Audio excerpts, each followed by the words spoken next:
Truth is making a comeback. America's Top Stories with Lisa K. Donner.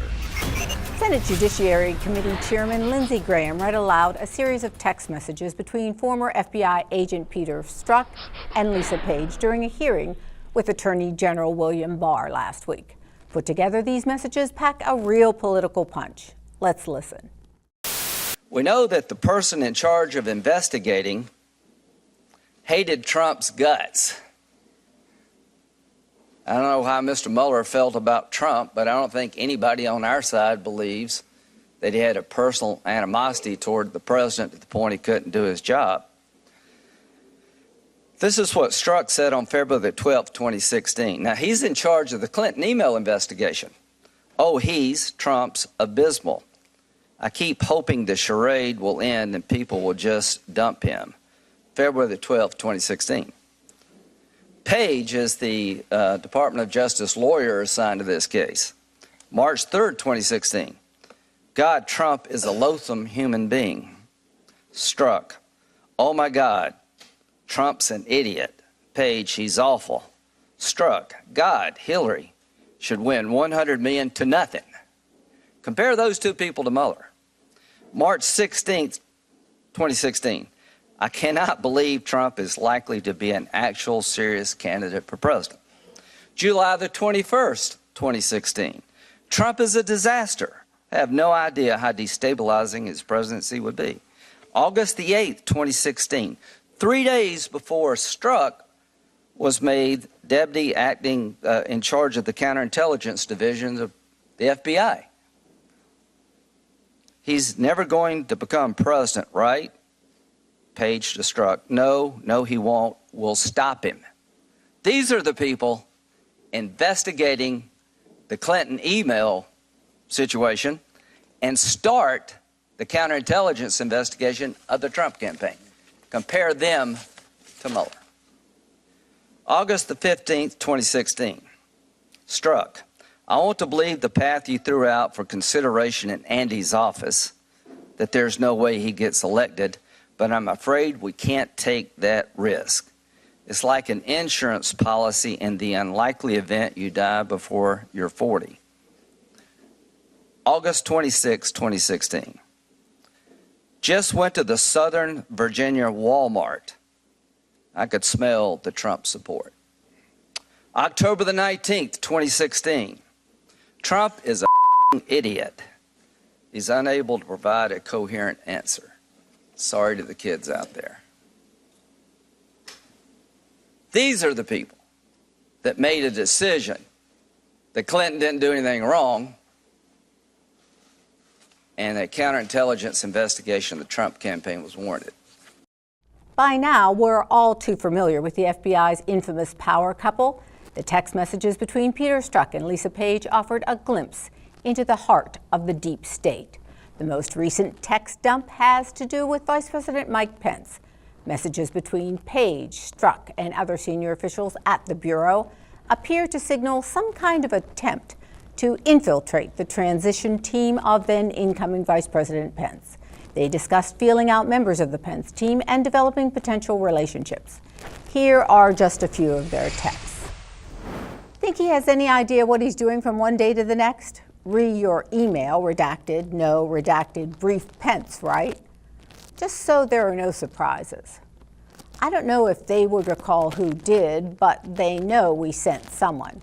I spoke to redacted about it. We both think there's no such action for us to take.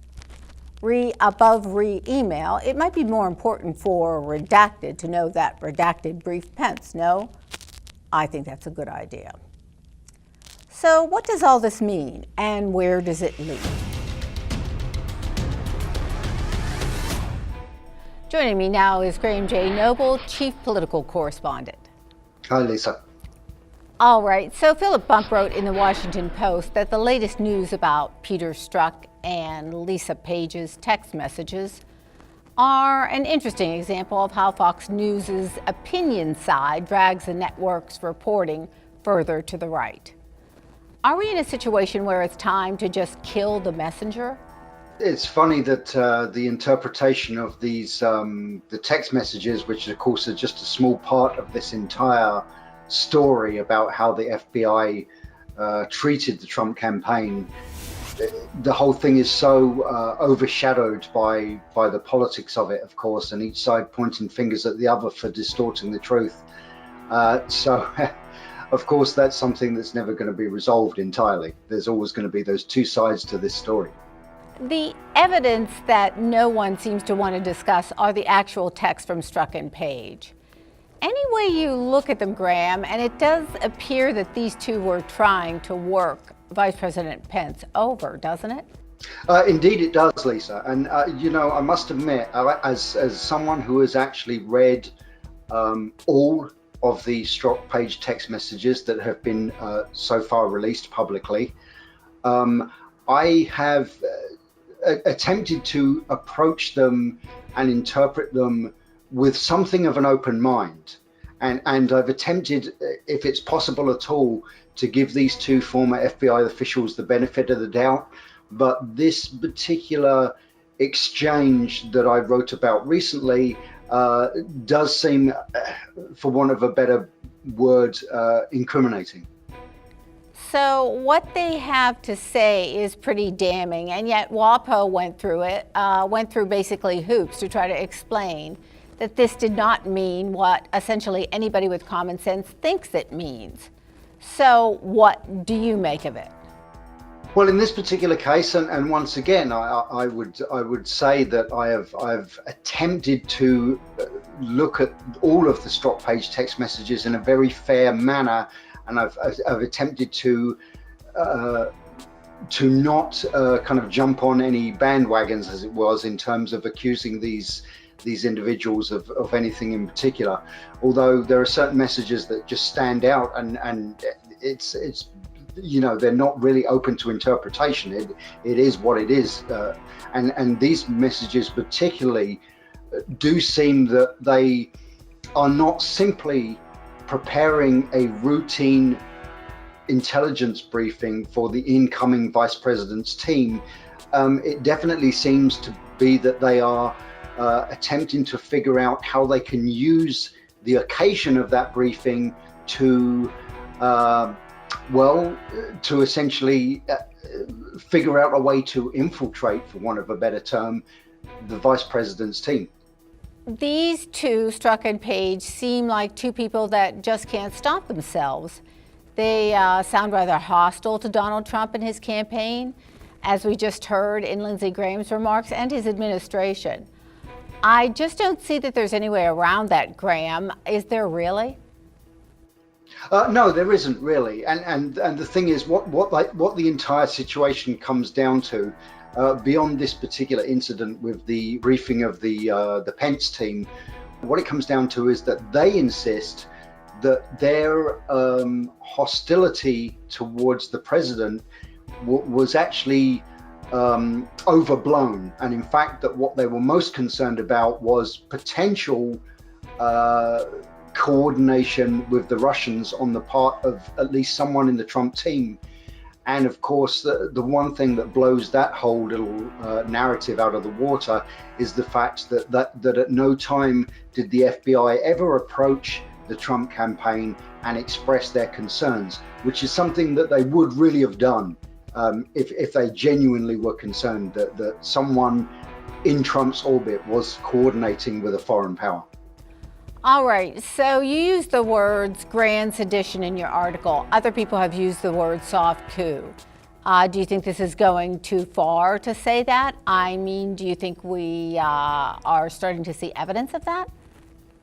I don't think it's going too far at all. I think either term is actually quite appropriate. I mean, we've often referred in history to the terms soft coup or bloodless coup, if you like, one that involved overthrowing a legitimate government without actually using the military to do it.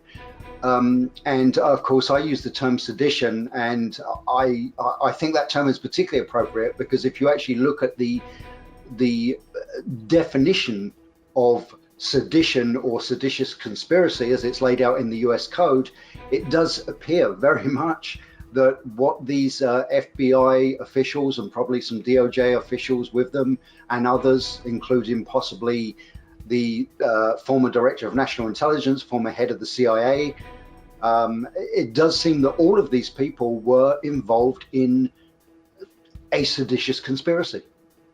Well, that brings up a good point. What do you make of Clapper and Brennan's involvement and references to Trump and his campaign? Or do you find that still to be sort of a gray area, Graham? I think we have yet to find out the extent of their involvement. I really do suspect that both of those individuals were much more heavily involved in this than what we knew up until now. We do know that there was a lot of connecting threads between the FBI agents and other FBI officials who were involved in the investigation or the counterintelligence operation, which targeted Trump campaign individuals, there were connections back to the CIA. There, we know that the CIA probably had its fingers all over the so-called Steele dossier more than we have learned so far. So I think when things like the Inspector General's report comes out, Michael Horowitz, his report on possible Pfizer abuse is due out the middle of this year, and possibly what AG Barr might turn up. I think we have yet to learn more about the involvement certainly of John Brennan and possibly also of James Clapper. Well, I was just going to bring up the Inspector General's report. At some point, somebody's got to be in trouble here. Which one of these two do you think is going to sing? Well, that's a tough question, because unfortunately I believe that these kind of people, Brennan, Clapper, I think they truly believe that they are above the law and are basically untouchable. So I'm not sure that anyone is actually going to sing, but I think certainly there's going to be a preponderance of evidence that ends up incriminating one or both of those gentlemen. Well, let me just interrupt you for 1 sec. What I was really talking about was between Strzok and Page. And I personally think that Page is going to sing because Strzok, when he gave his testimony, was quite haughty and arrogant. At least that's how he seemed.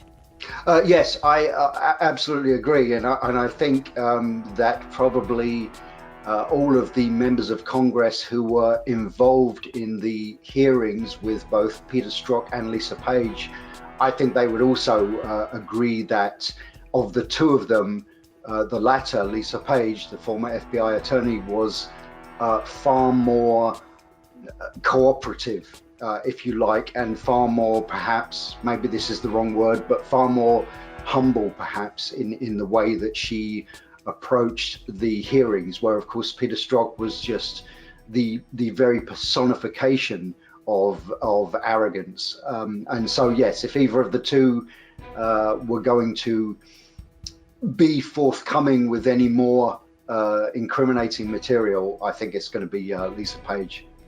Well, this is going to be fascinating to watch as it develops. I think that there is a problem in the media, and that is the lack of coverage on this story. And that's why I really appreciate your reporting on this. Graham J. Noble, Chief Political Correspondent of LibertyNation.com. Thanks so much for joining us today, Graham. Thank you, Lisa.